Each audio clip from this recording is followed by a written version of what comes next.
Cet épisode de QCMTB Podcast vous est présenté en collaboration avec le CNCB, le Centre national de cyclisme de Bromont, mon ami Gabriel Rancourt et sa chaîne Gabriel Rancourt Cycling, ainsi que mes amis Maxime et Ludovic des boutiques Cycle LM de Saint-Jean-sur-Richelieu et de Candiac. Alors, sans plus tarder, bonne écoute!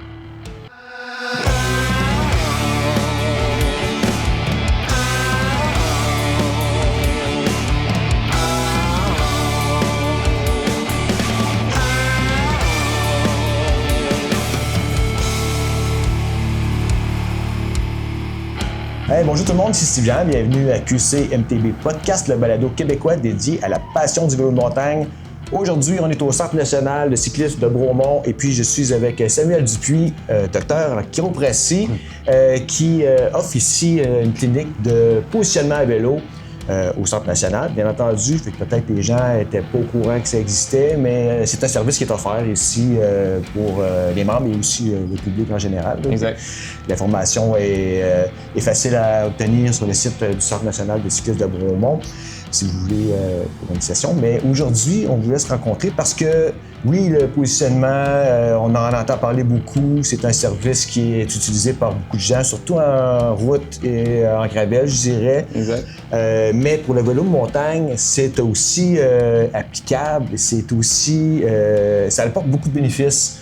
Et c'est de ça que j'aimerais qu'on parle aujourd'hui. Absolument. Absolument. C'est sûr que du vélo de route, on en fait régulièrement. Vélo de gravel, très commun aussi, surtout avec le vélo de gravel qui tombe de plus en plus populaire. Oui. Là, assurément, là, on en fait beaucoup de positionnement.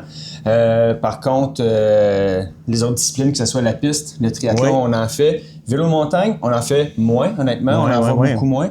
Par contre, il y a une pertinence qui est vraiment là, surtout là, avec l'essor de les gens qui font de plus en plus d'enduro. Les vélos électriques, ça amène les gens à grimper un peu plus aussi, qui fait en sorte que c'est pas rare que les gens vont développer certains inconforts, certains petits malaises qui, sans empêcher la pratique du sport, mais peuvent limiter un peu, que des fois, ça peut être intéressant de dire, regarde, on adresse certains éléments sur notre vélo de montagne, puis ça va nous permettre de grimper un peu plus vite ou surtout dans le confort.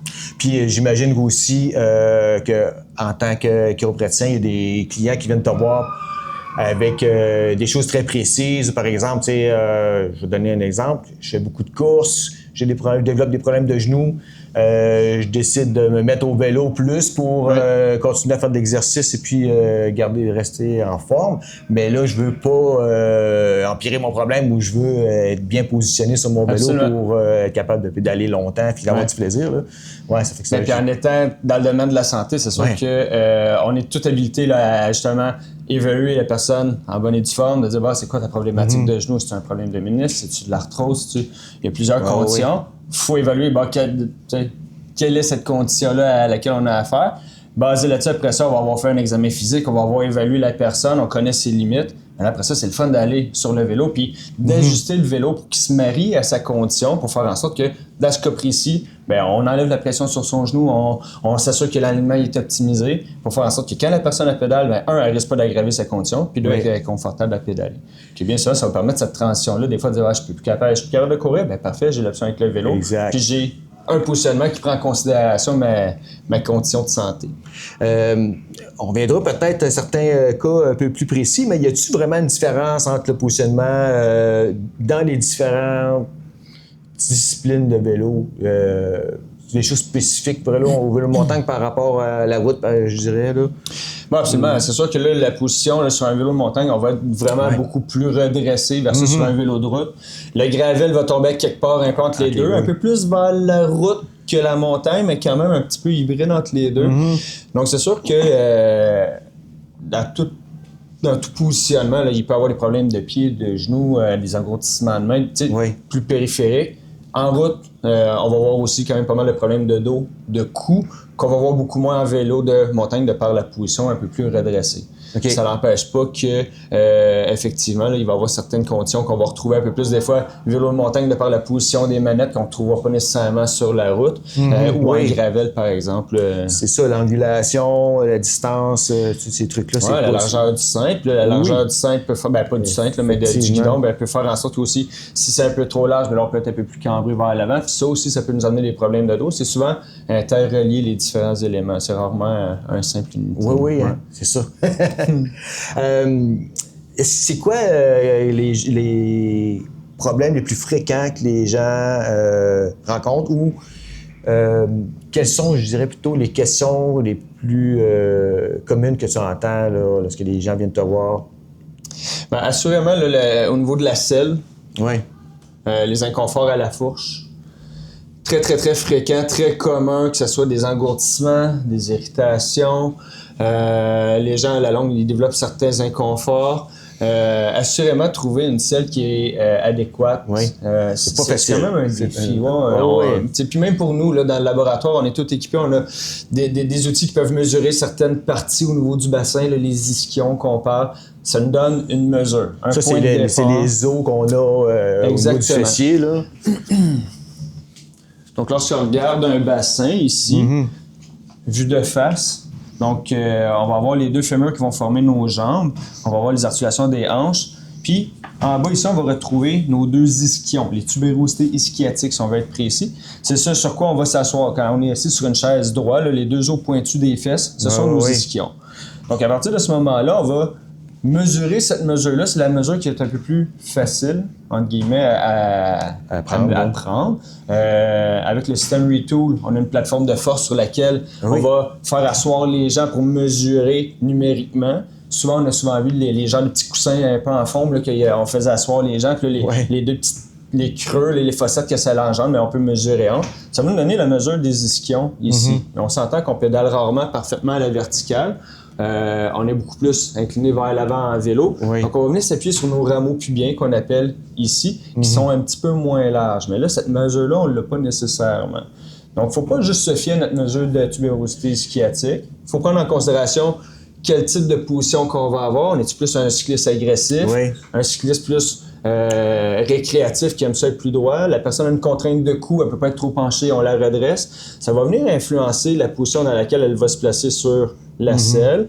La largeur de selle va venir influencer aussi comment on va s'appuyer dessus. On s'appuie plus devant, plus derrière, la façon qu'on va mouliner. Ceux qui tournent plus vite, ça ne soit pas à la même place que ceux qui tournent moins vite. Plein de facteurs à prendre en considération pour le choix de la selle. Un coup qu'on a déterminé ces paramètres-là théoriques, mais là, c'est OK, il y a 3-4 selles qu'on peut peut-être essayer. Essayons-les pour voir lequel qui va fitter le mieux, mais le vrai test, c'est quand on va sortir dehors et qu'on va rouler 2 heures de temps. Effectivement. Donc, l'idéal, c'est d'en essayer plusieurs, puis plusieurs équivalentes au niveau d'un point de vue théorique, on sait qu'ils vont faire le travail. Puis à partir du moment que on en a essayé 2-3, on trouve la selle qui est la plus confortable, mais on améliore nos chances que ce soit un bon fit. Exact.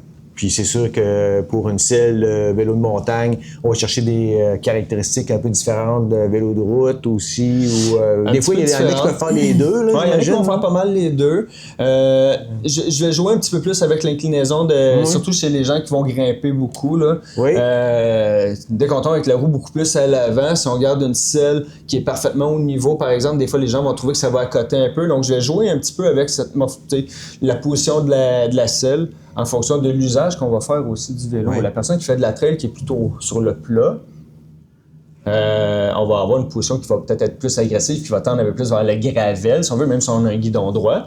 Par contre, la personne qui fait beaucoup de grimpe, qui dit « Moi, je fais de l'enduro par mes propres moyens, tabarouette, j'aime ça, moi, m'avancer un peu plus, je développe plus de puissance. » Ah, ben là, on va trouver une selle qui va nous permettre d'avoir un appui qui va être plus confortable.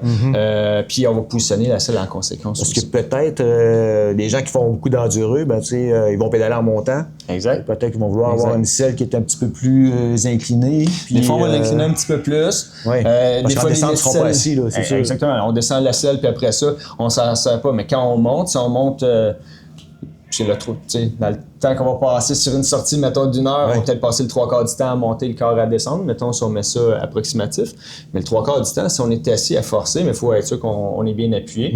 Puis que ça nous place notre centre de masse au bon endroit aussi. Exact. Parce que la personne qui fait du plat, bien, elle, on va pouvoir se permettre de la positionner d'une façon un peu plus agressive, puis ça va le faire. Par contre, si on met trop de poids à l'avant, puis la personne, elle monte, puis elle veut monter des racines, passer des obstacles comme une roche, s'il y a trop de poids en avant sur la roue, ben là, ça ne marchera pas, elle va avoir de la difficulté. Donc, il faut faire de la traction aussi en arrière. Puis on va faire un peu de la traction également. Donc là, on va jouer avec quel milieu que les gens ils vont travailler.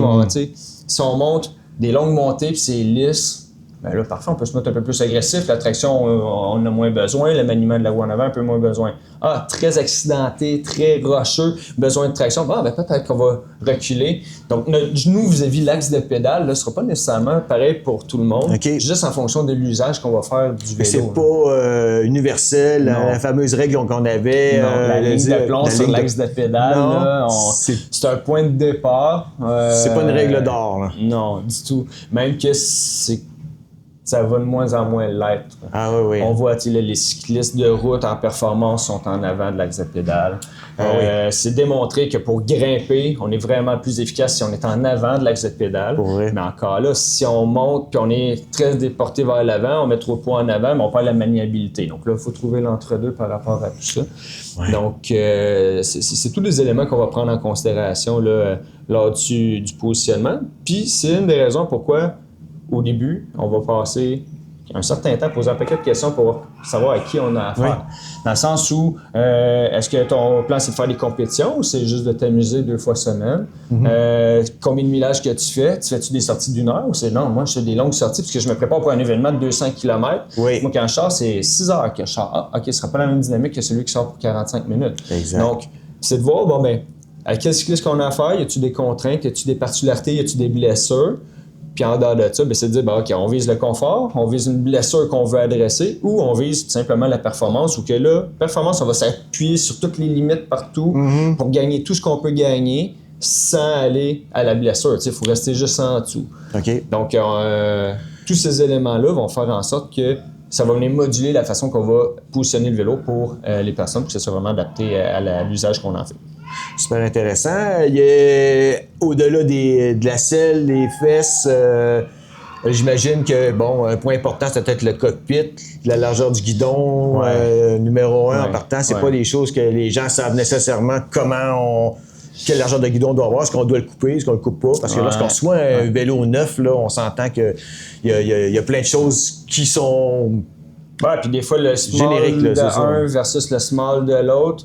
Quand on compare la largeur des guidons, on en voit des smalls qui arrivent avec des largeurs de guidon à 800 mm, puis il y en a qui arrivent à 780, puis il y en a qui arrivent à 760. Là. Bon, OK. Qu'est-ce qui est la bon, même small. Là, oui, c'est ça. Donc, à partir de ce moment-là, c'est de voir,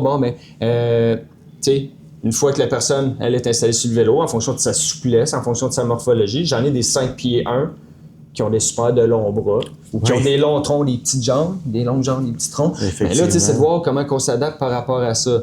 Mais c'est sûr que si on voit que là, la personne, elle se tombe avec les mains vraiment très, très, très larges, très inclinées, couchées sur son volant, ou que les poignets sont vraiment très, très pliés parce qu'elle est rendue au bout, fort probable que si on rapproche un petit peu puis on réussit à placer son poignet dans une position plus neutre, latéralement, je parle, mais ça va faire en sorte qu'il y aurait moins de risque d'engourdissement, de blessure ou de douleur.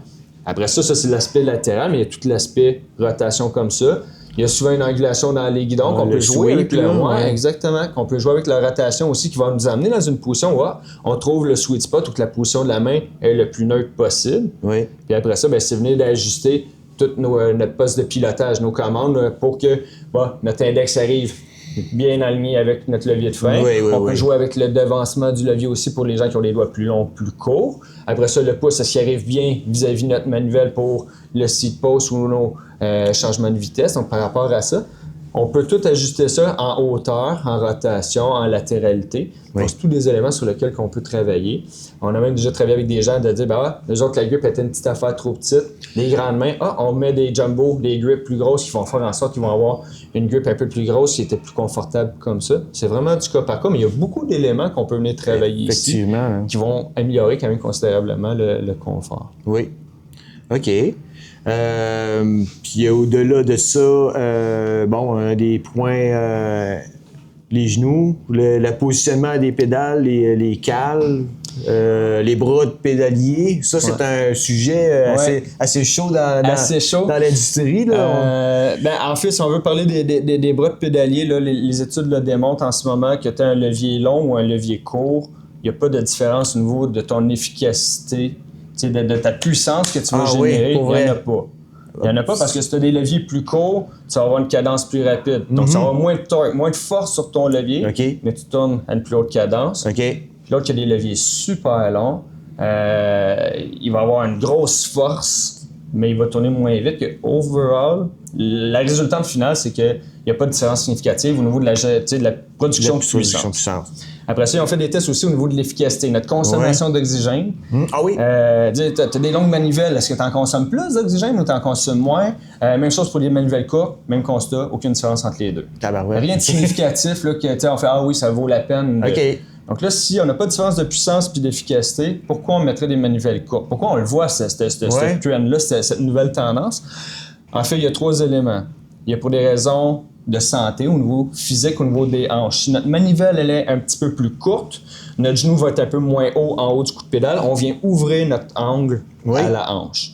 Donc, il y a des gens qui ont des contraintes au niveau des hanches, le syndrome d'accrochage, de l'arthrose, différents éléments, qu'à chaque fois qu'ils arrivent dans le haut du coup de pédale, ça accroche un petit peu. On a beau jouer avec la hauteur de la selle, la position, on peut tricher de différentes façons pour essayer d'enlever de la pression, mais des fois, juste le fait de raccourcir la manivelle va nous donner juste la petite clairance qui va faire en sorte qu'en haut du coup de pédale, ça ne vient pas accrocher. Élément intéressant, les cyclistes pro, ils peuvent avoir certaines problématiques avec les artères au niveau des ailes. Il y en a qui se font même opérer à ce niveau-là. Là, on appelle ça de l'endofibrose. Là, on va tomber dans des détails. Mais encore là, c'est pour ceux qui s'applient un peu trop. Mais ça ne s'applique pas au vélo de montagne dans le sens qu'on est dans une position vraiment plus droite. On parle de vélo de route où que les gens sont très, très penchés. Puis là, ben, c'est ça, ou qu'on cherche une position très agressive, très aérodynamique. Mes cyclistes de gravel, le week-end, ils n'ont pas besoin d'aller mettre des manivelles de 160 demain matin.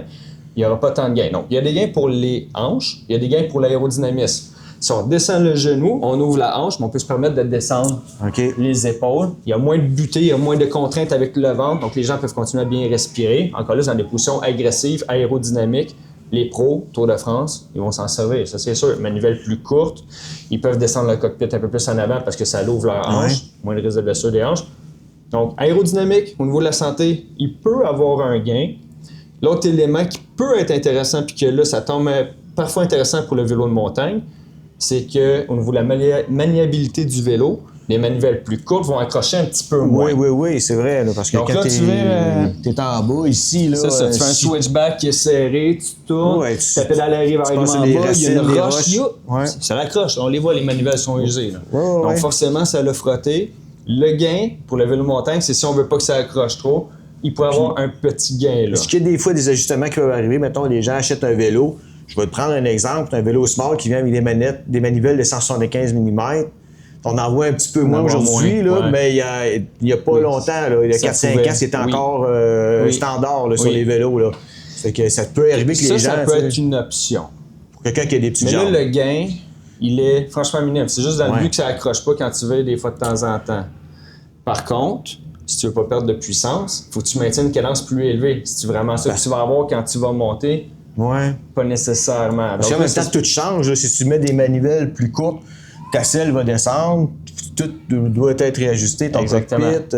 Exactement. En fait, la selle va monter. Parce qu'en bas du coup de pédale, ta pédale oui, c'est vrai, elle va monter, effectivement. Mais par rapport à ça, l'avantage c'est que ça n'accroche pas. L'avantage d'avoir des plus longues manivelles, c'est quand on est arrêté dans une pente et qu'on veut repartir. Pour le kick, pour repartir, la manivelle plus longue va nous le donner plus. Comme par exemple ce que les gens de BMX vont dire pour les starts. Ils veulent avoir une manivelle longue pour être capable d'avoir... Mes pisteurs ici, là, sur la piste, les départs arrêtés. Ils disent non, moi quand je fais des départs arrêtés sur mon vélo, j'ai des manivelles, une petite affaire plus longue, pas une... Juste un peu plus long pour donner un peu plus ce torque-là. Parce qu'ils savent, ils ont 0 cadence. Donc, tu vas aller chercher le levier pour avoir plus de force. Peut-être qu'en descente, par exemple, les gens que là, c'est important au départ d'avoir l'impulsion. Ça peut, mais c'est plus accrochant. Ça fait que. Après ça, c'est une question de, tu sais, fais tes tests. C'est quoi tes préférences? T'aimes-tu mieux un peu plus long pour avoir un peu plus de torque pour partir un peu plus rapidement? Mais ou plus d'agilité après, C'est ça. Parce que là aussi, les manivelles plus courtes, là, j'imagine qu'en vélo de montagne, tu te retrouves à avoir, ce qu'on dit en anglais, le stance, là, mais ta position, tu rapproches tes pieds. Ça doit influencer aussi. Ta gestion de ton maniement de vélo, il est influencé. T'es influencé. Il y en a qui disent que c'est plus... t'es plus agile en ayant les pieds un peu plus près, des manivelles plus courtes pour la descente, mais je suis pas spécialiste. Dans la descente, si notre pédale en bas, quand on tourne la pédale extérieure, si elle est plus haute, mais ça remonte un peu ton centre de gravité d'une certaine façon. Donc quand tu vas virer, peut-être que... Okay. Peut-être que ton cycliste va aimer ça, puis peut-être qu'il va faire « Oh, non, finalement, je me trouve un peu trop haut. » Que c'est de voir, tu sais, quand on tombe dans la haute performance, je pense que c'est de le tester. Parce que nous, sur une base théorique, dans un laboratoire ici, c'est représentatif de la descente dans la montagne, mais pas nécessairement. Puis, il existe, là, j'ai vu sur Internet là, des gens qui parlent d'outils, entre autres pour mesurer là, avec la hauteur de la fourche, puis ça donnerait un calcul qui permet de dire pour quelle longueur pour la manivelle. Ouais. C'est des choses que vous vérifiez ou c'est pas vraiment? Là? En fait, les petites jambes bénéficieraient d'une manivelle plus courte. Oui. Point. OK? Ça fait qu'on peut dire 175, c'est un peu long pour quelqu'un qui roule un small ou peut-être même un médium. Non, c'est trop long. C'est trop long. Okay. C'est sûr que si on peut favoriser un 170, après ça, entre un 172,5 et un 170, même pour mes gens de route, plus. Mais là, tu as un investissement de pédalier, tu as un investissement de cassette. Est-ce que ça vaut la peine pour le gain que tu vas en soutirer? C'est là qu'il faut déterminer. Puis encore là, au niveau de la puissance, il n'y en a pas, là. C'est vraiment plus gain aéro, protéger tes hanches, maniabilité un peu du vélo. C'est là qu'il y a le gain au niveau des manivelles. Donc, en montagne, je dirais que ça s'applique moins. Mais il y a certains cas spécifiques que ça peut valoir la peine. Effectivement, peut-être le gars qui fait du downhill, on fait 2-3 tests pour voir au point de vue maniement, comment tu vas sortir du bloc en haut. Ah, ça pourrait être intéressant. Effectivement, bon point. Moi, je vais prendre un exemple personnel sur un ancien vélo que j'ai plus maintenant. C'était un médium, puis j'avais des manettes de 175. Puis j'avais l'impression que quand je pédalais assis, j'avais les genoux dans le front. C'est ça que j'ai donné comme exemple. J'ai passé à 165 sur mon vélo suivant. Puis là, j'ai trouvé comme pour moi, c'était parfait. C'est parfait. Je pense pas que j'irais plus court, mais mais en gravel, j'ai un peu plus long. Ça fait que tu vois, plus court. On a un vélo articulé sur lequel on faisait des tests l'autre fois avec un cycliste. Puis il disait là, moi, je veux régler mon cas. Je veux régler là, ma longueur de manivelle. C'était vraiment important dans son cas. On a fait tous les tests de différentes longueurs. Puis là, dans sa tête, il venait avec la plus petite manivelle possible. Là. Puis il arrivait à un point que là, je pense qu'on tombait à 155. Puis il disait, là, j'ai l'impression de pédaler comme tu sais, un petit bigouille, les vélos pour enfants. Là. Et il dit, là, tabarouette, c'est vraiment petit. Puis ma poussée sur laquelle j'ai vraiment, tu sais, une force, mais ma poussée est vraiment rendue super courte. Puis on dirait que je suis tout de suite rendu en bas. Puis là, il a fait, non, c'est-tu là, on dirait, j'ai l'impression de. Faudrait que je mouline à une cadence pas possible pour arriver à mes fins. Puis là, ça le fait plus. Que là, il s'est rendu au point que non, ça marche pas. Puis on est revenu, je me souviens plus exactement, on avait-tu fini à 165 ou quelque chose comme ça, 160, 165 dans son cas, puis il était petit. Là. Donc, c'est juste pour dire que oui, plus petit, mais il y a une certaine limite. Puis je voyais même un article à quelque part qui disait, si on est rendu à mettre des 165 pour un gars de 6 pieds 1, est-ce que pour la fille de 5 pieds 1, ça y prend des 135?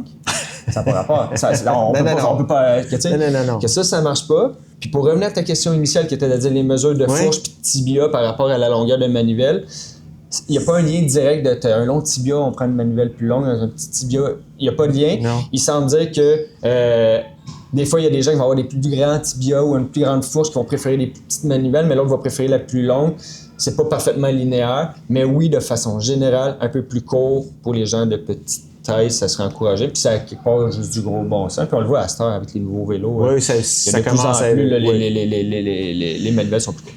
Effectivement.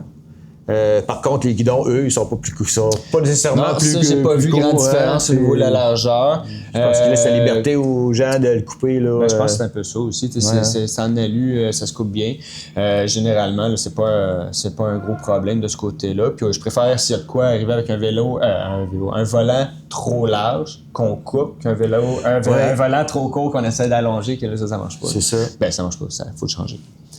Fait que à la clinique, ici, c'est quoi les outils que vous avez pour effectuer un positionnement? C'est qu'est-ce que vous faites comme processus avec les gens là, normalement? Absolument. Au niveau, quand les gens viennent me consulter au centre, dans le fond, on va commencer par une période de questions. Comme je disais tantôt, le but c'est d'apprendre à connaître la personne. Quel type de cycliste? On a-t-il des problématiques de santé? Y a-t-il des éléments que la personne veut adresser en particulier? Première étape, période de questions, hyper important.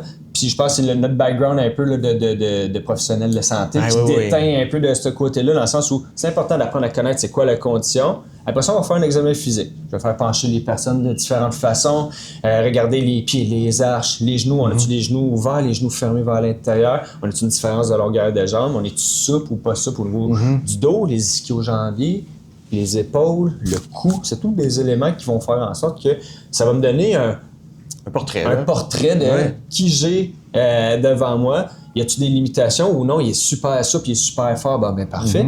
Puis après ça, on va embarquer sur le vélo. Puis ce qui est intéressant, on va utiliser la technologie Retool. Technologie que j'aime bien parce qu'on a des capteurs comme ceci qu'on va coller sur les gens. OK. À différents endroits, on va avoir des capteurs sur le pied, sur la cheville, le genou, la hanche, l'épaule, le coude puis la main, qui vont faire en sorte que ça va nous donner un avatar. On a un capteur de côté. Puis là, on va capter un côté à la fois. On peut capter les deux côtés, faire des comparaisons gauche-droite pour voir s'il y a des asymétries. Puis, avec ces capteurs-là, ce qui est intéressant, c'est qu'ils sont collés sur des régions anatomiques bien précises. Donc, même si on débarque du vélo, on fait des changements, on rembarque sur le vélo, les capteurs, on repart avec les mêmes mesures, les mêmes points de repère. L'outil est très, très intéressant aussi parce qu'il va nous donner les chiffres en live. Donc, quand les gens pédalent, on voit directement l'angle au genou, l'angle à la cheville, l'angle du dos, le devancement du genou par rapport à l'axe de la pédale. On a toutes ces informations-là en direct. Donc, je trouve que c'est un outil qui est intéressant, qui est précis, qui va nous permettre aussi d'avoir toute l'information d'un seul regard. Ça va nous permettre après ça de prendre nos choix, de dire, OK, prendre nos décisions plutôt, pour dire, OK, on a juste telle affaire, on modifie tel élément. Puis c'est plus précis que de dire, OK, on arrête, on sort le goniomètre, on mesure, OK, on recommence, puis notre ligne de plomb. On l'a en pédalant, qui s'avère plus précis que si on fait arrêter la personne, puis on le positionne pour mesurer.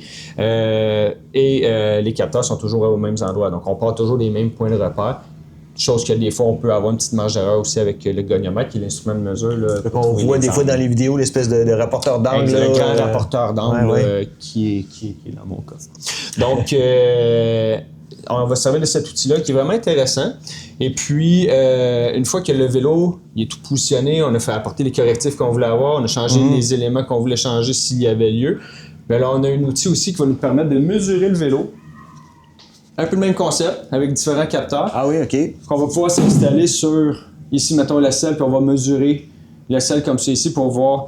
On peut mesurer une mesure, on peut avoir une mesure. Comme on peut dessiner la selle, puis dessiner tous les éléments du vélo. Puis là, le logiciel va nous donner tous les angles, la distance nez de selle, le stack and reach du guidon, la hauteur de selle, d'avancement de selle, l'inclinaison de selle. Ça rapporte tout ça dans l'ordinateur. Tout dans l'ordinateur. Puis le système va nous donner ces chiffres-là qu'on va pouvoir mettre dans le rapport de la personne. Donc, quand on va envoyer le rapport à la personne à la fin du positionnement, bien là, les gens vont avoir toutes les modifications qu'on a apportées et pourquoi on les a apportées. Ils vont avoir leur donner les mesures de leur vélo au départ, à la fin, voir c'est quoi les changements qui ont été faits. Puis, ils vont avoir aussi leurs données biométriques. Quels sont les angles au genou, à la cheville, dans le dos, partout, tous les angles qu'on a captés avec le système. Ils vont partir avec ça, avec leur rapport. Ce qui tombe intéressant, si jamais les gens veulent changer aussi de vélo un jour. Dans le sens où, des fois, la géométrie ne permet pas de dire j'avais une hauteur de selle de temps avec un devancement de telle mesure. J'aimerais ça refaire mon même fit sur mon nouveau vélo. J'étais en vélo de route, je suis en vélo de gravel. Ben là, je suis plus capable, là, j'arrive plus avec mes mêmes mesures. On peut remettre les capteurs. La personne à pédale, on va voir les angles, puis on peut retrouver les mêmes angles. Si la personne est à l'aise avec un angle au genou de 36 degrés, on peut la mettre avec un angle au genou de 36 degrés. Puis c'était ça. Puis là, on va retrouver sensiblement la même position. Encore là, il faut prendre en considération le type de vélo puis l'usage qu'on veut faire. Ça ne sera peut-être pas parfaitement la même position, mais au moins, on peut repartir de certains repères qu'on savait que j'aimais beaucoup cette position-là, mais parfait, on peut la reproduire quand même assez bien avec les données biométriques. Souvent, on entend parler, lorsqu'on vient sélectionner un vélo, un des points importants qui est connaître la mesure de notre reach qu'on cherche à avoir. Est-ce que c'est encore d'actualité aujourd'hui ou est-ce qu'il y a d'autres mesures qu'on commence à réaliser qui sont plus importantes ou qu'est-ce que tu en penses?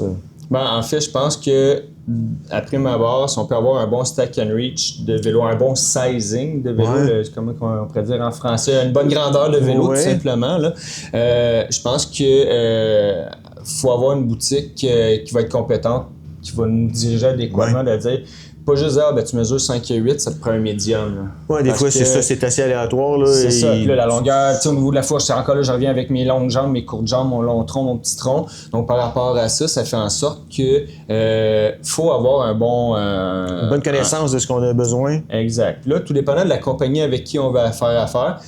Maintenant, les compagnies mettent souvent des systèmes en ligne sur leur site internet des chartes pour mesurer. Puis là, ils vont dire, dans notre cas, nous, on sert de ta grandeur, la longueur de ton tibia, puis la mesure de ta fourche. Bon, mais rentre ces 3 données-là.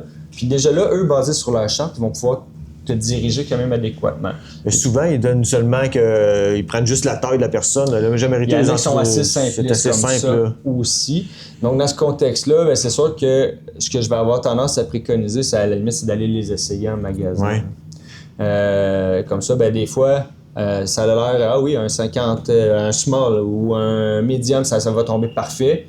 Puis finalement, tu embarques sur le medium, tu dis, non, il est nettement trop long. Oui. Mais là, surtout en vélo de montagne, on n'a pas des longues potences. Si déjà on s'assoit sur la selle, on fait, tabarouette, je suis vraiment très, très loin. Demande d'avoir un small. Puis déjà, juste au feeling, peut-être que tu vas avoir quand même une belle différence. Donc oui, il y a tout l'aspect théorique de dire les chartes et tout. Mais je suis encore assez amateur de dire, va l'essayer, va l'enjamber le vélo. Là. Des fois, on le voit aussi, là, même sur les vélos de route ou de gravel.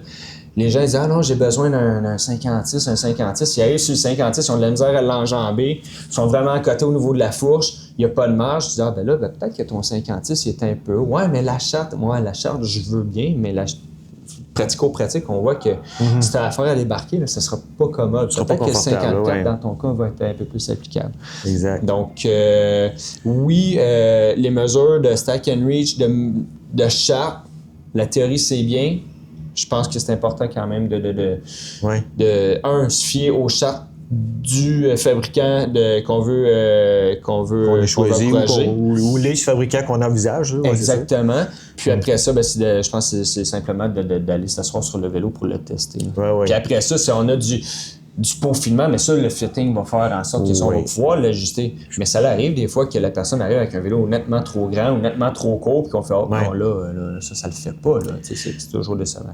Là, admettons, une personne choisit un vélo, elle l'a depuis longtemps, mais qu'il est d'origine, qu'il vient de la boutique. Là, il y a des fortes chances qu'il y ait des choses qu'elle doivent changer ou ajuster. En partant, l'ajustement de la selle, le guidon, le cockpit, on en a parlé tout à l'heure, mais si la personne roule avec des pédales à clip, ça aussi, c'est un point important, des choses que vous travaillez ici, parce que en route, en gravel, en vélo de montagne, c'est pas toute la même affaire. Effectivement. Les pédales, ils sont pas les mêmes, les chaussures sont pas les mêmes, le positionnement de la cale n'est pas la même. En fonction de l'usage qu'on va faire, on va varier aussi dans notre positionnement, si on parle des cales, on peut choisir des types de cales en fonction de l'usage qu'on va faire. Ne serait-ce que route comme montagne, le float, le débattement qu'on va avoir, le mouvement latéral qu'on va avoir au niveau des cales, il va varier. En montagne, il y a souvent du 0, du 6 degrés. Après ça, on peut trouver le Shimano autour de 5. Si après ça, on tombe, mettons, en vélo de route, là, il y a les cales Look qui a du 0, il y a du 4.5, il y a du 9 degrés. Il y a les Shimano qui c'est 0, 2, 6. Donc, c'est le mouvement nécessaire pour avant que ça te déclippe, là. C'est ça. Le mouvement qu'on a de flottement. Après ça, à vélo de montagne, là, il y a un certain degré. Mettons les Crango, je pense qu'il y a la possibilité d'avoir à 10 degrés ça déclippe ou à 15 degrés ça déclippe. Donc, il y a différentes spécificités qui, encore là, on va guider à travers les choix des gens. Tu sais, j'en ai des gens qui font moi, j'aime ça être clippé parce que je sais que je suis toujours bien placé sur la pédale à la bonne place, mais j'aime vraiment pas ça, le feeling d'être pris sur ma pédale. Parfait, on va peut-être prendre une cale qu'on va pouvoir ajuster la tension dedans. Effectivement. On va peut-être opter pour une cale qui, à place de déclipper à 15 degrés qu'il faut bouger beaucoup, peut-être qu'elle va déclipper plus vite à 10 degrés. Ou dans Shimano, il y a des cales qu'on place sous la cale sous la chaussure, là, qui peuvent être déclippées de façon multi-axiale, que tu fais juste tirer vers le haut, tu pars un peu d'un côté ou de l'autre, puis elle va décaler. Shimano a justement une nouvelle cale là, qui est sortie. Qui permet de déclipper un peu de différente façon. Puis de clipper différemment aussi. Exactement. Moins comme avant qu'on clippait d'une façon puis que c'était ça. tu mets le pied sur la pédale pour que ça clip quasiment instantanément. Ça peut être une Il y a bonne différentes alternative. options Ouais. encore là. Puis est-ce qu'il y a des gens qui ont des problèmes, là, qui viennent te voir et disent là, oui, mais là, j'ai des engourdissements, par exemple, au niveau des orteils ou des trucs comme ça. Ouais. C'est Assez commun. C'est commun, Assez commun. Souvent, les gens qui ont des pieds larges, là, oui. ça tombe plus compliqué. Un peu moins en montagne qu'en route. La mode encore chaussures de route est assez étroite. Ouais, en vélo de montagne, on a souvent les Souvent, chaussures. une belle chaussure qui a l'air quasiment d'une chaussure de ville. Si ou on de veut, skate, là, ouais, c'est ça. Fait avec un bon, comment on appelle? Un toe Un toe box, hein. c'est ça, je sais pas le terme français, c'est ça.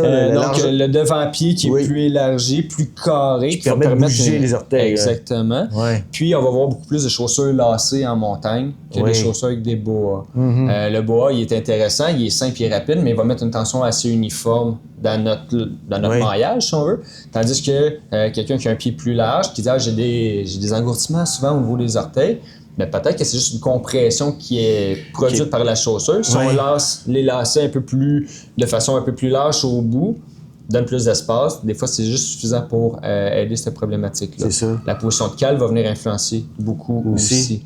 Les gens qui sont habitués de faire, mettons, du fat bike l'hiver, sont avec un Q-factor super large. Ce Q-factor, c'est l'espacement entre les pédales. OK, c'est ça. C'est simplement la largeur qu'on va avoir au niveau des pieds. Donc, Q-Factor sur un vélo de fat bike, par exemple, mais là, vu que la roue est surdimensionnée en arrière, ils n'ont pas le choix, il faut que les pédaliers soient un peu plus larges. Donc, quelqu'un qui arrive avec un pédalier vraiment plus large, puis qui tombe des fois en vélo de montagne avec les pédales plus proches ou en vélo de route avec les pédales encore plus proches, mais des fois, ils vont mettre une pression indue sur l'extérieur de son pied qui peut être suffisant pour lui créer certaines formes d'engourdissement. Qui va modifier aussi sa position de genou dans son coup de pédalage. Donc, dans ces cas-là, est-ce que ça peut être intéressant de dire « on élargit un petit peu Puis c'est là qu'on tombe, là, des fois, avec la position de cale qu'on va jouer latéralement. Ou des pédales. Des pédales avec des axes plus longs, comme on entend parler de temps en temps. C'est dans ces situations-là pour donner un peu plus d'espace.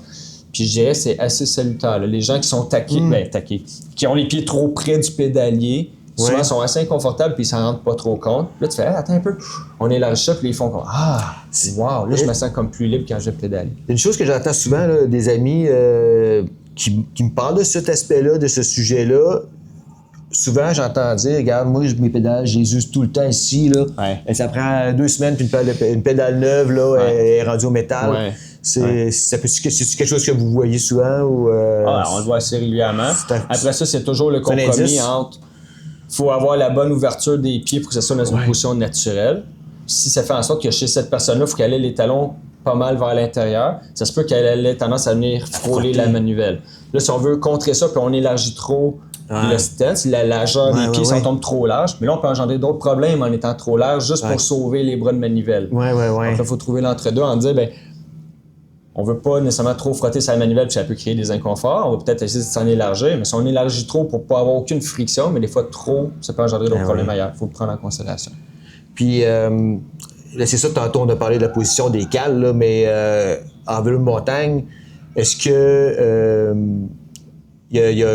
c'est différent par rapport à l'avancée de la cale en dessous de notre pied par rapport à d'autres sports, à d'autres disciplines de vélo, là? Parce que j'ai cru comprendre là, que la tendance en vélo de montagne, en tout cas, c'était de vraiment reculer la cale. Là, en route aussi. En route aussi? En route aussi. Avant, on plaçait vis-à-vis le premier, l'os du gros orteil, là, le premier métatarse qu'on appelle. Là. Ce qui engendrait une pression des fois un peu plus sous le pied qui pouvait créer des hotspots, qui pouvait créer certaines formes d'engourdissement. Donc tranquillement, on se rend compte que si on recule un petit peu la cale vers le talon, on dégage cette zone-là, moins de risque d'engourdissement, moins de risque de hotspot. Puis dans certaines disciplines, mettons comme le triathlon, on gagne à reculer la cale parce qu'on sauve le mollet un peu puis le fascia plantaire. Donc quand les gens vont courir après, ça peut être pratique. Parce que mécaniquement, l'effort est moins sur le bout du pied, donc ton mollet travaille moins taxé. Moins taxé. Exactement. Donc mes triathlètes vont avoir tendance à avoir une cale plus reculée. Mais gens de route, là, tout dépendant. Là, on a à peu près juste des avantages à reculer la cale vers le talon.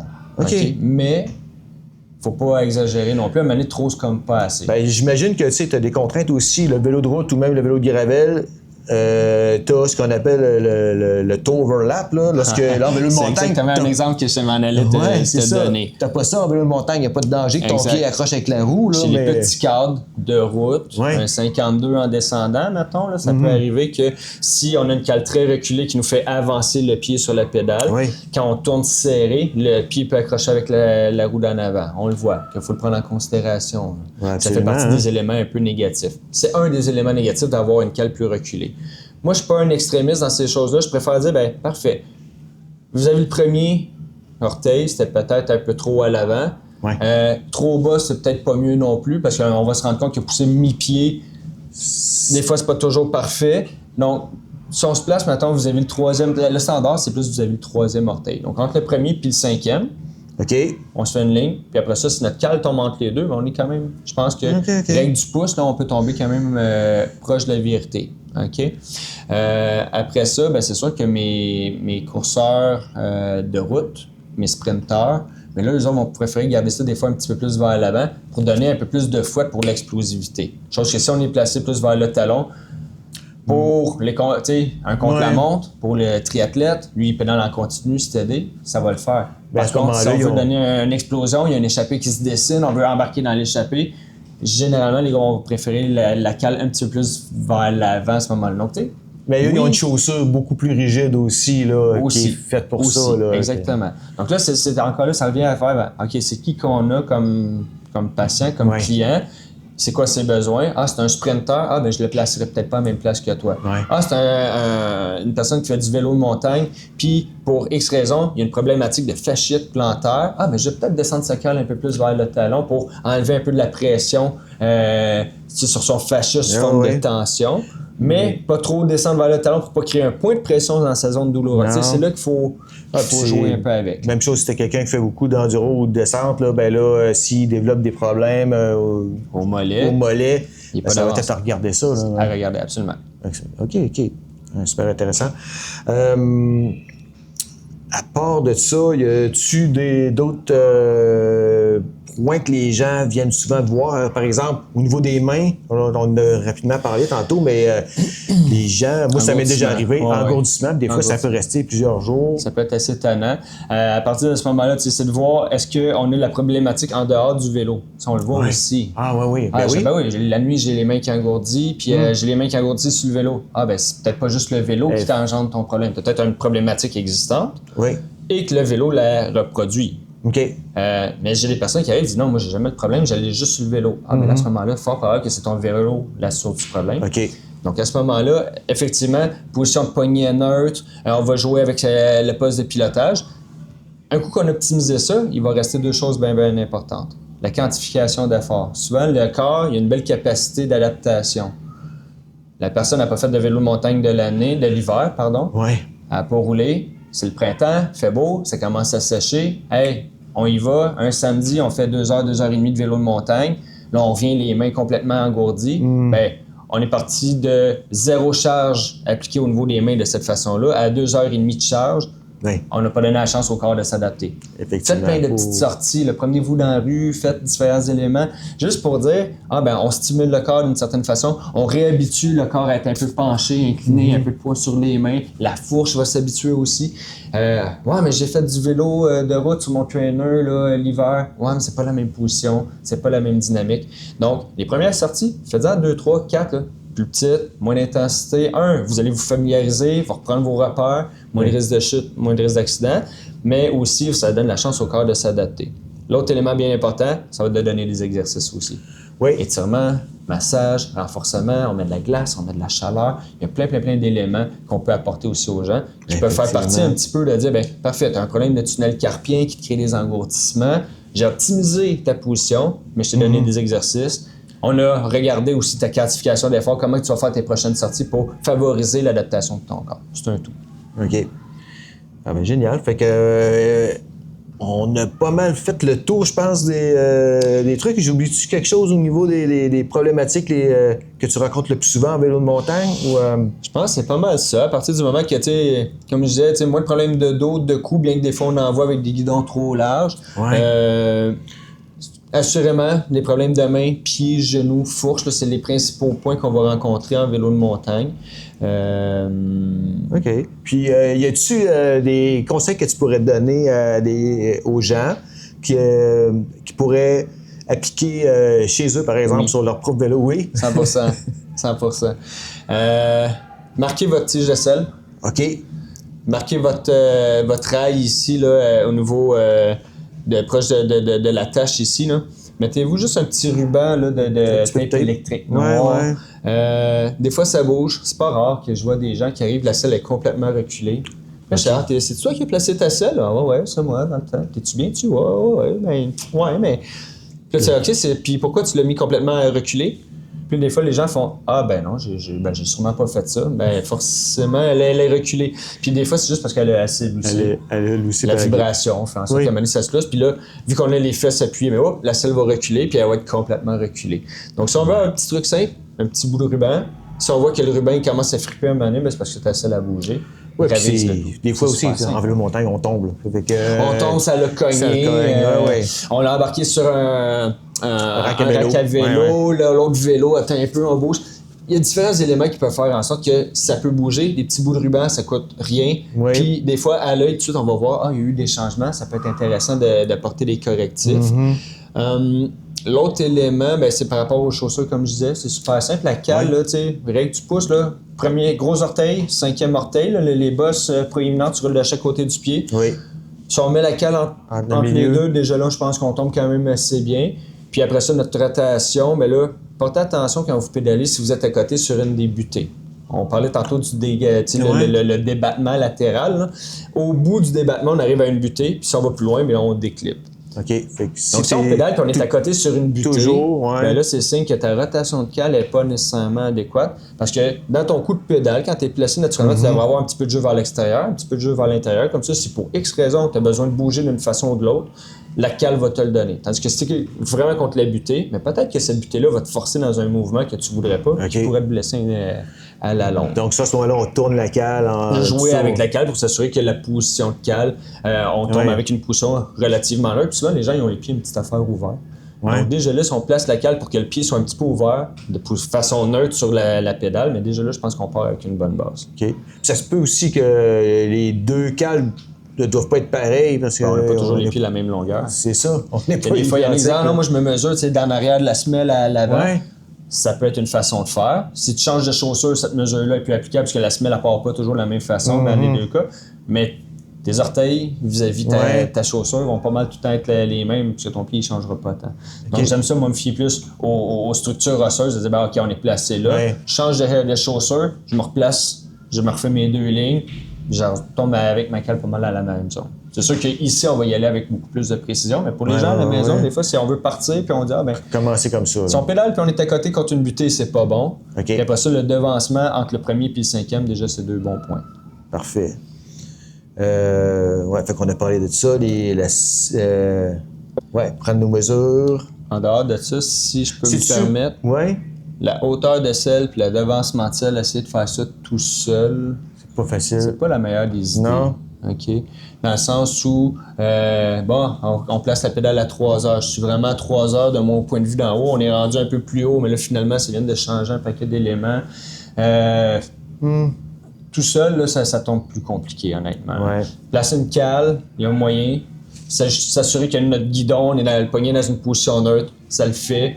Ajouter hauteur d'avancement de selle basée sur notre angle de genou, la ligne de plomb qu'on tient, tout seul, là, ça fait vraiment les bien belles jobs. La hauteur de selle, si on roule avec quelqu'un puis on observe que il y a un gros mouvement du bassin, c'est peut-être un indice qu'on peut lui donner de dire vérifier. Si la personne à pointe puis que le bassin se promène, fort probable que là, on est appuyé un peu trop haut, qui fait en sorte que là, on a besoin de basculer le bassin pour se rendre en bas du coup de pédale où on triche en pointant énormément. OK. Donc, les pieds pointés pour atteindre le bas de la pédale. Là. Exact.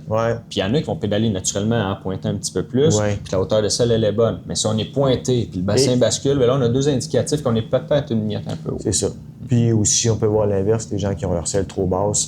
Ah, absolument. Que là, on voit que là, les genoux, ils restent comme pas complètement pliés, mais même en bas du coup de pédale, ils restent avec un bon angle aux genoux. Là, à ce moment-là, ça peut être un bon indicateur de haut. On est un peu bas. OK. Bon, c'est ça. Puis ensuite de ça, ben là, le cockpit, le meilleur truc, c'est de demander, lorsqu'on achète notre vélo, de nous aider à faire ces positionnements-là. Puis là, c'est de voir, comme je disais, position neutre de poignet, c'est le point de départ de tout. Là. Donc, si en partant, on se place sur les poignets, on est large, les poignets sont un peu cassés, les manivelles, les manettes de frein nous amènent dans une position, mais là, on le voit clairement que là, on est supposé avoir une belle ligne relativement droite de poignet, pas dévier trop d'un côté de l'autre. Si déjà là, on parle de ces deux éléments-là, on a une base qui est quand même bonne. C'est ça. Donc, normalement, lorsqu'on est sur le vélo, on essaie d'avoir, avec notre bras puis notre bras, garder ça relativement droit. Si on fait de la descente qu'on va parler tout à l'heure, rapidement, ben, ça peut changer parce que là, souvent, les terrains sont plus accidentés, tu es plus retiré. T'es plus reculé, excusez. Exactement. Mais si tu n'es pas capable d'atteindre ta manette parce qu'elle est trop penchée... Effectivement. Les gens qui font faire de la descente, on va avoir tendance à rehausser la manette un petit peu plus. Les gens qui font plus du cross-country puis de l'enduro, on va avoir tendance à les garder un petit peu plus bas. Donc, parce qu'elles sont assez un peu plus haut. Leur position fait en sorte que pour avoir une position plus naturelle, ça va être avec des soit confortable, c'est ça. Oui. Pour que tu ailles à bouger trop tes mains, il ne faut pas que tu casses ton poignet. Exactement. Bon, puis...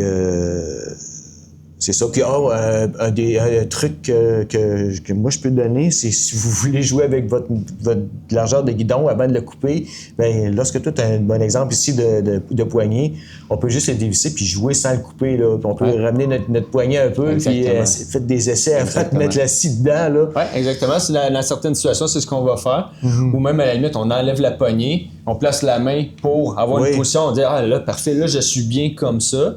Ben parfait, à ce moment-là, ça nous donne déjà une bonne indication là, de où on doit aller là. Couper, là, pour effectivement pas couper de façon trop généreuse. Non, c'est ça. Mais si vous avez un guidon pleine longueur, là, 800 mm, là, puis il y en a peut-être même des plus larges que ça, là, mais à 800, puis vous êtes de petite taille... possible qu'on ait à raccourcir. À raccourcir, c'est ça. Si vous êtes grand, ben là, peut-être pas nécessairement. Là. OK. C'est bien ça. L'inclinaison de la selle, ça, le fameux truc qu'on voyait là, anciennement, de mettre un livre avec un niveau, c'est-tu... c'est une façon. C'est une façon. Le niveau, il y a des inclinomètres là, sur les téléphones cellulaires qu'on peut télécharger, une application gratuite. Effectivement, oui. On met une plateforme parfaitement droite, on mesure, mais après ça reste quand même très aléatoire d'une selle à l'autre. Il y en a qui sont plus courbées que d'autres, il y en a qui sont très droites. Mais ça va nous donner une idée de départ. Puis moi, ce que je trouve intéressant, c'est que nous, par rapport à notre selle, mais si on part d'une technique de mesure comme ça, on mesure, puis mettons, on a, je donne un exemple, 1,5 degrés de descente.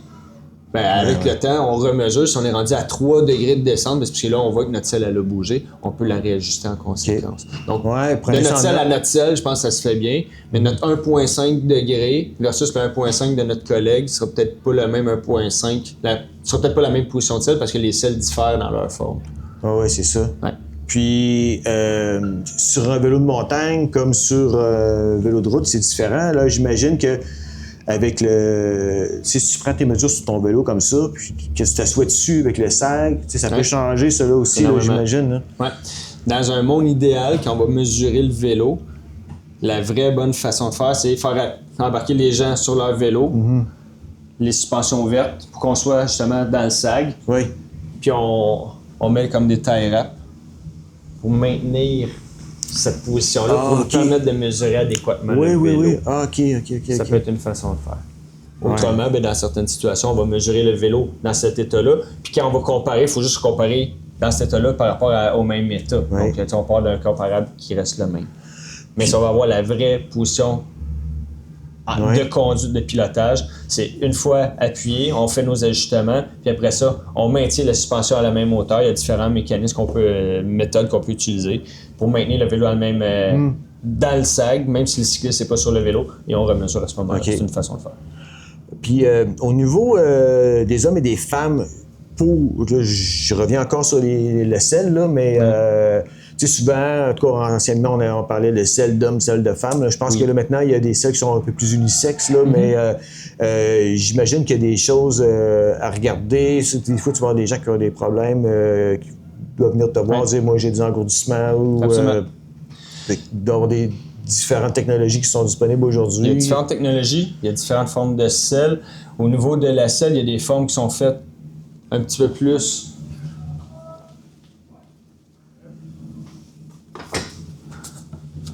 On va avoir des selles qui vont faire être un petit peu plus en forme de V puis en forme de T, que je vais dire. OK.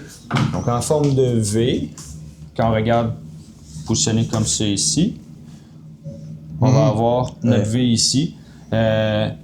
Donc, il va faire en sorte que, comme je le montrais tantôt avec le bassin... Parce que je tienne l'autre. Ah oui.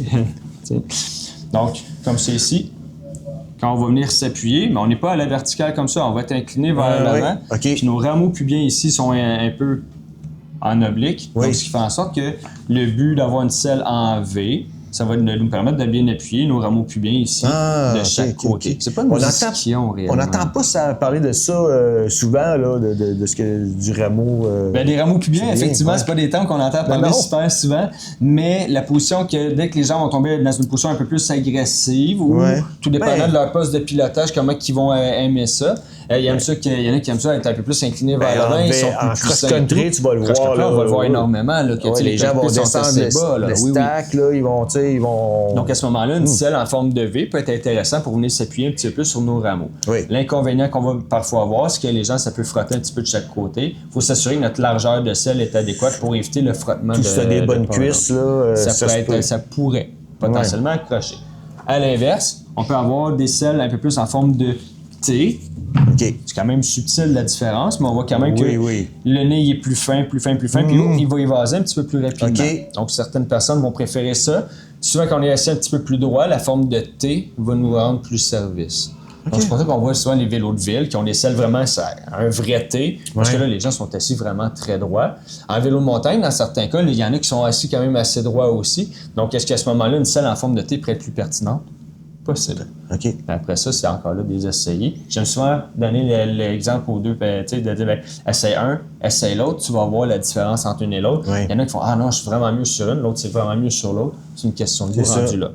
Après ça, tu m'amenais sur un autre aspect. Homme, femme, dans tous les cas, je vais encourager les gens à avoir des cut-outs. Okay. Une ouverture, pardon, au niveau de la selle ici, qui va laisser de l'espace au niveau des parties génitales. Oui. Quand on regarde un bassin, les parties génitales se trouvent être dans le triangle ici. Mm-hmm.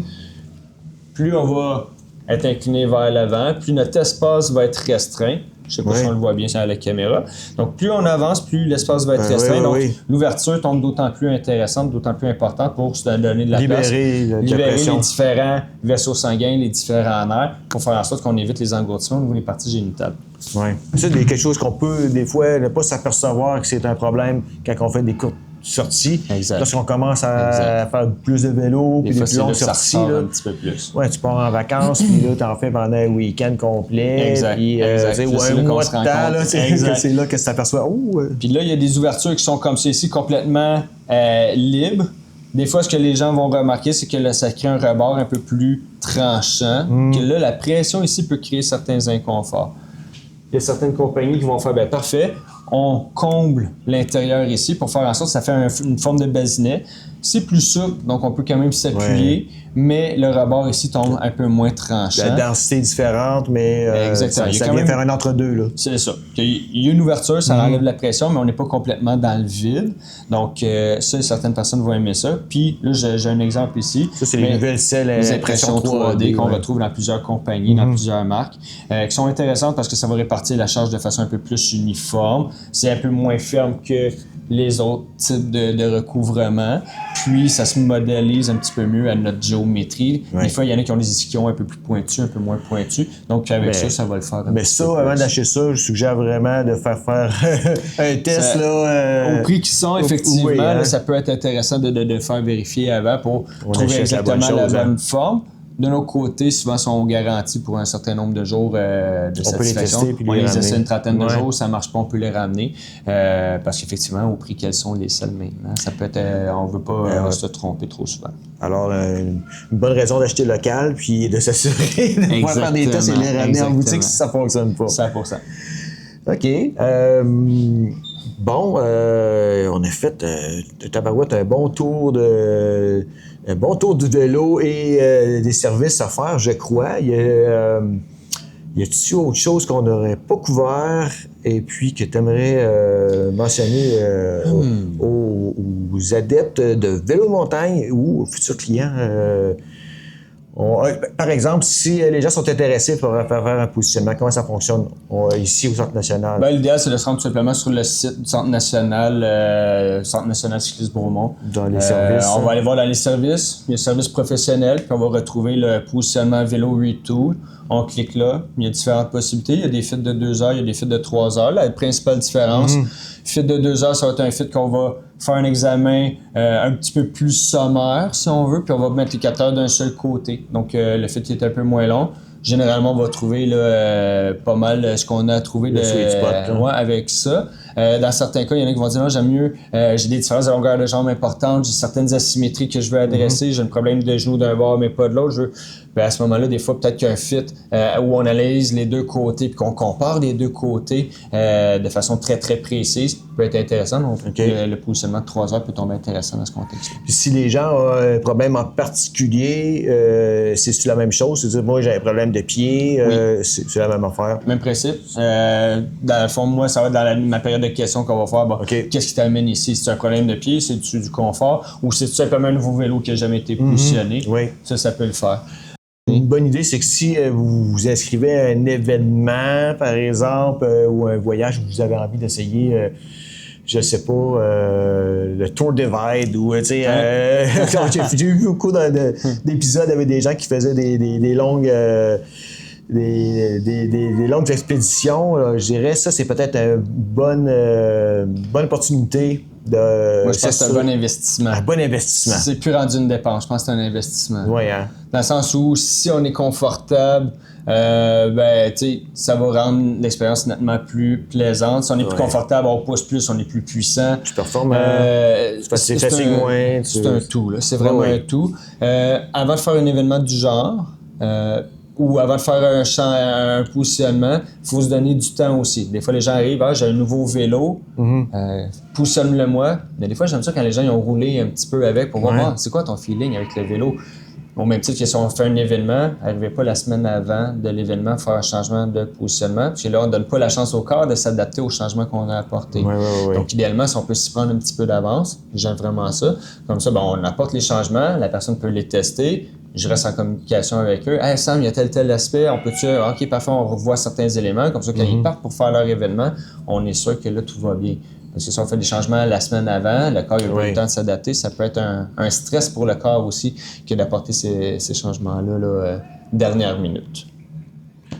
Ben écoute, génial, c'est super. Ça fait que on invite les gens, s'ils sont intéressés, à aller sur le site Internet. Et puis, sinon, bien sûr, si les gens ont besoin de tes services en tant que chiropraticien, tu travailles à Granby. À Granby, c'est la clinique Proaction Chiropratique.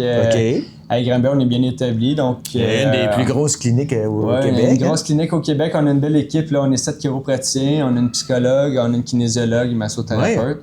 Donc, on a plein de personnes compétentes pour traiter les petits bobos. Pour traiter tous les types de bobos. Donc, gênez-vous pas à appeler ou à prendre rendez-vous en ligne au Proaction Chiropratique. Vous allez retrouver sur le site Internet toutes les coordonnées. C'est génial. Bien, super. Merci beaucoup. Merci à toi. Oui. Puis, au plaisir de se retrouver sur les pistes. Montagnes. Super. Merci. Merci. Bonne journée. Bonne journée. Et merci d'avoir écouté cet épisode. J'espère que vous avez apprécié. N'hésitez pas à commenter. Ça me fait toujours plaisir de vous lire. Et si vous n'êtes pas encore abonné, s'il vous plaît, allez vous abonner. Et puis, pour être capable de suivre la chaîne et de ne pas manquer les épisodes à venir. Vous pouvez entrer en contact avec moi sur Instagram ou Facebook. Aucun problème. Et puis, ça fait toujours plaisir de vous lire et de vous répondre. Alors, à la prochaine et puis bon riding!